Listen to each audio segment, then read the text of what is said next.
Hi Radhika, this is Anandita from India today. It's a pleasure having you with us today, Thank you. and we'll be talking about your upcoming OTT project, Mrs. Undercover, and films and a lot more. So, if you could tell me something about Mrs. Undercover, your role and your prep. There wasn't much prep involved, but the part is of a housewife, a young housewife who used to be a special force agent, and the force forgot about her, and then she was in this cover, and then that cover became her reality, and she became a housewife. And now the forces come back because they need her back at work, and she's just basically like, "What are you talking about? It's been 12 years, you forgot about me, and now you want to marry. I don't remember anything.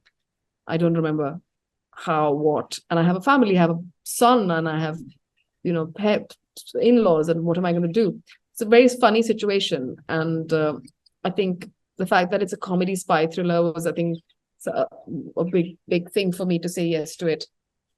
It was a new genre. And I think it's a quite endearing character. I really liked the story of the film.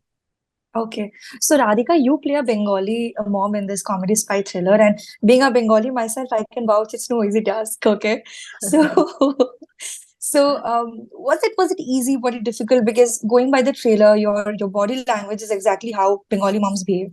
So Really? yeah, absolutely. I Like, don't know what that is, but thank you. so how was it easy? Was it difficult? Did it come naturally to you? I mean, clearly that fact that I don't know, it probably became natural to me, and I don't know why. But I had no idea that my body language really resembled that. So yeah, wasn't deliberate. So Okay, so Radhika, you were once known as the Netflix girl, and with Mrs. Undercover, are you on the verge of becoming a Z5 girl now? I'm nobody's girl. I'm everybody's girl at the same time. I think Z5. I think comes with I mean, Z in general. Their name Z is like synonymous with our childhood, right? We've watched so many things on Z this and Z cinema and Z whatnot. So Z5 only seems quite. Like it reminds me of home anyway. And they've been bringing up such great content recently. So I'm very happy to be a part of this. It has a wide range of audiences. I mean, it's one of the bigger, larger platforms. And yeah, I think this film and Z5, I think their marriage is quite makes sense to me. Okay, so Radhika, you worked in films such as Wildlife, Ho To Aisi, and now you're shouldering projects by yourself. You probably correct me if I'm wrong, but you don't come from a filmy lineage, like you don't have a lot of family who's worked in films. So do you feel your struggle was a lot more harder than people who have come from film families? Of course, it is harder. Like, I mean, my parents are doctors. If I were to become a doctor, it would have been probably a bit easier than somebody completely from a, you know, different industry. My dad had hospitals, so I could have just joined him. I mean, you know what I mean? So everybody gets some advantage over the others. If your family has the same business, you'll have the inside information, you'll have resources, you'll have opportunities. So that just goes to with every almost all professions here. It is just because it is like just not a one way of getting involved. Like, it's not like you can be a doctor. Okay, if I can go to the school, become a doctor, and then start your practice or whatever. It's just because it's so random how you get work in this industry. I think it's spoken about so much. But yeah, of course, it's very difficult to get inside and then make your own mark. But I mean, look at the batch of new people who are coming in doing so much work. It's fascinating, I think. Yeah. Okay. So Radhika, you have there are certain years where you we see you in three, four, five projects, and then there are certain years where we see you doing one film which becomes a hit or a show. Is it a conscious choice to be really choosy with scripts? Before COVID, I was doing a lot of work. I had a lot of releases, and I was criticized and said that, oh, you're always everywhere. But it's not because of that, obviously. But since then, I've become quite choosy anyway because of COVID happened. And then I think I just want to also do other things in life. So I've become very, very choosy about what I take. A couple of years, I didn't take anything. Last year also, I don't think I took any more work last year. Um, but this year I have 3 films and that I'm shooting for, and I have another project series that I'm working on. So yeah, there is work again, but I'm also trying to take break and work, break and work. I also live in 2 countries, which helps. So, Radhika, when you take a break, does it make you restless or anxious that my Not contemporaries are doing so well? No, I don't. I mean, sometimes there are days. I'm not gonna lie. Sometimes you go on social media, you see some news, and you feel like, wow, so many people are doing so many things. But then, to be honest with you, it's fine. There are always gonna be so many people doing so many things. You can't. If you are happy, you're happy, and it's a choice I'm making. I mean, the fact that I want to be somewhere else and I don't want to do so much work. I don't want to do constant PR. I don't want to attend 100 red carpets. I don't want to be a part of social media. It's a very conscious choice. It's not like I decided to step away. So I have to remind myself that you've chosen this. It's like a very, very conscious choice. And it's not like you've been rejected or suddenly been thrown out. It's not that. And then it feels better. Yeah, so Radhika, you've always been very, very tight-lipped about your personal life. Nor we do so much of the regular papping and airport OODDs that you do. Is it again a conscious choice, or do you think it has helped you in the longer run to be available Conscious only choice. how much you want it to be? Yeah, it's a conscious choice, but it helped in the sense what, right? I mean, maybe it doesn't help in like gaining more popularity or being in constant news, but that's not something that I want to seek. I'm not seeking that at all. Gives me more peace of mind, and I think for me it's a waste of time. Oh my God, getting ready every time I have to go to the airport. Can you imagine like the amount of time I'll waste? So I mean, oh my God, the thought only stresses me out. So I can't do it at all. I cannot do it. So Radhika, because you're so vocal about certain things, let me ask you, take this liberty of asking you.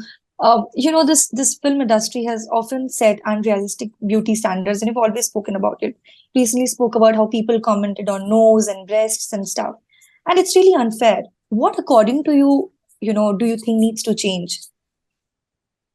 I mean, with this whole new thing and plastic surgery becoming such a phenomenal, I mean, science is just like going at such a fast pace. Everything is changing so fast. Things are becoming easier, cheaper, So if that makes you happy, do it.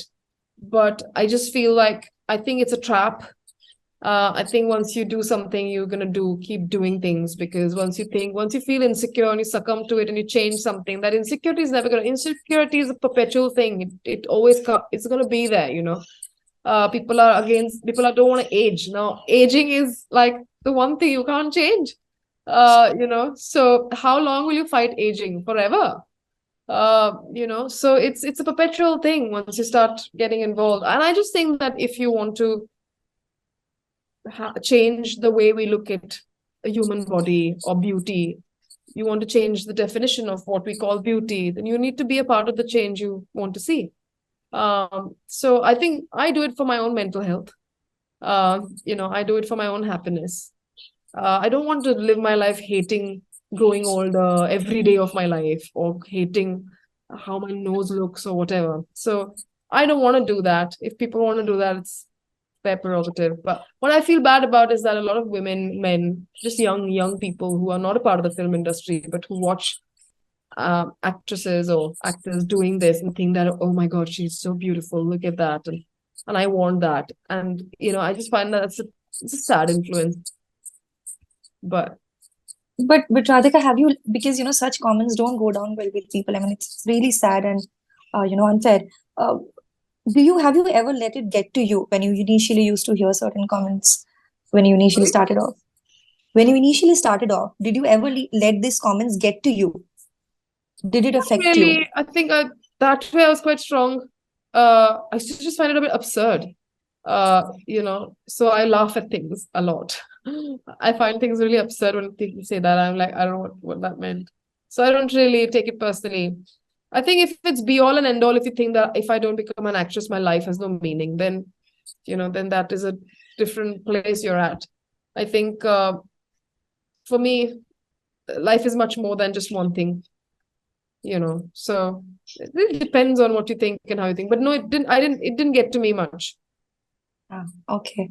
So, Radhika, just the last couple of questions I have for you, which is, have you ever been typecast in a role? Yeah, I think I did a film called Rakta Charitra, then I did Show in the City, and then nobody was ready to cast me in a urban attire or urban woman.